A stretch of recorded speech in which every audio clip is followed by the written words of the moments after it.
Have you ever noticed that every startup story you hear is this massive success? Or every investment fund you see advertised has these amazing returns? Well, there's a reason for that. We're all kind of wired to fall for this powerful logical error, one that completely hides all the failures and makes success look, well, inevitable. This is the story of survivorship bias, a hidden trap that messes with everything from military strategy to our own finances. Okay, so let's jump back in time. It's World War II. Bombers are being shot down left and right, and your job is to make them safer. You study the planes that actually manage to fly back, and you map out every single bullet hole. You see the damage is all clustered on the wings, the tail, and the main body, but the cockpit and the engines, they're almost spotless. So here's the million-dollar question. Where do you add the extra armor? The answer to that puzzle, well, it lies in a brilliant, totally counterintuitive piece of thinking that saved countless lives. And it all starts by looking for the bullet holes that aren't there. So the military command looked at this data and came to what seemed like the most obvious conclusion, right? I mean, the fuselage, the outer wings, the tail, these parts were getting absolutely shredded. So the logical next step is to reinforce those areas, put the armor where all the damage is. It makes perfect sense, but that seemingly logical conclusion was dangerously wrong. Here's the thing. There was a huge catch. The military was analyzing a totally biased sample. Their dataset only included the survivors. They were just looking at the planes that could take a bunch of hits in the wing or the tail and still manage to limp back home. They were completely missing the data from the planes that never came back at all. And that's when this statistician, a guy named Abraham Wald, stepped in.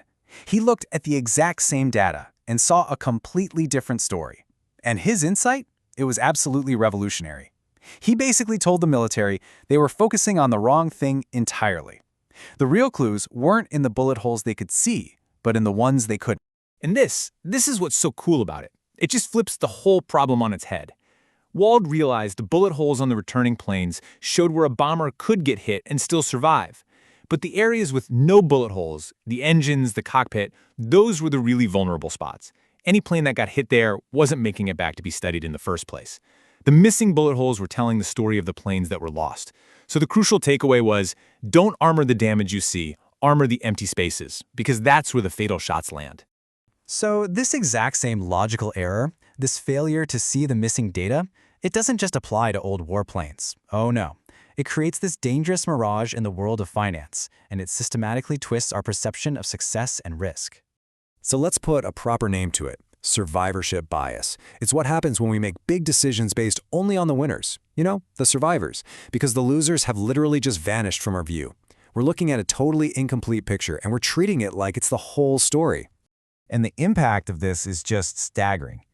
In the mutual fund world, this bias is so strong that during the 2008 financial crisis, it actually led to a 2.1% overestimation of fund performance every single year.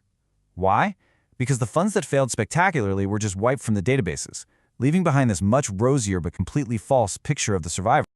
Now, to really get how this happens, we need to take a little trip to a place the financial industry doesn't like to advertise: the fund graveyard. It's where poor performance goes to disappear. So here's the playbook. A fund does really badly for a few years. It becomes kind of an embarrassment. So the company performs what they call a mercy killing. They quietly merge that failing fund into a better one, or they just liquidate it entirely. And poof, just like that, its awful track record gets buried, basically erased from the public data that most of us investors ever get to see. And the scale of this problem is, well, it's huge. Look at this. Over a 15-year period, a shocking 46% of mutual funds just disappear. That's nearly half. Half the competition gets wiped off the map, leaving only the survivors to represent the entire industry. So when you see an ad for a fund's amazing long-term performance, you're only seeing the winner of what is a really brutal game of elimination. And believe me, the cost of ignoring the losers is very, very real. Just take a look at the ARK family of funds. After this spectacular rise to fame, they became one of the biggest wealth destroyers of the last decade. They wiped out an estimated $14.3 billion in investor value. But for a while there, they were celebrated as absolute geniuses. This is the danger of chasing those short-term winners without thinking about the whole story. So why is this bias so darned effective? I mean, why do we keep falling for it time and time again?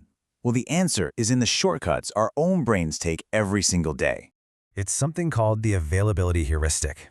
Basically, our brains judge how likely something is based on how easily we can think of an example. And success stories are everywhere. They're all over the news, they're glorified in movies. But failures, they're quiet. They disappear. And because success is so much more visible, we trick ourselves into thinking it's way more common than it actually is. And this creates this incredibly powerful illusion. On one side, you have the hyper-visible successes, the logos of giants like Airbnb and Facebook. They're unavoidable. But what we miss on the other side are the ghosts of the 90% of startups that fail. Their stories aren't told. Their logos aren't on our phones. We see the exception and we mistake it for the rule. So how do we fight back against this powerful, invisible bias? Well, we need to adopt what we can call the Waldian perspective, a new way of looking at the world that forces us to see what's missing. Okay, first, if you're analyzing data, you have to use sources that are designed to be survivorship-bias-free, databases that intentionally keep that graveyard of failed companies and funds. Second, you have to actually model for failure, not just for success. But most importantly, just on a personal level, you have to actively seek out the stories of what went wrong. Go read the postmortems, not just the victory speech. Ultimately, it all comes down to changing the question you ask. Instead of only asking, what did all these successful people do right? We have to learn to ask Abraham Wald's question, what fatal mistake did all the failures have in common? The most important information is so often hidden in the silence of those who didn't make it. So, where are the missing bullet holes in your own thinking? And that brings us to the real core lesson of survivorship bias. It's a call for something called epistemological humility. It sounds fancy, but it's really just the deep understanding that what we see is almost never the full picture. It's a reminder to always be a little skeptical of those simple success stories and to constantly go looking for the evidence that's been filtered out or forgotten or buried.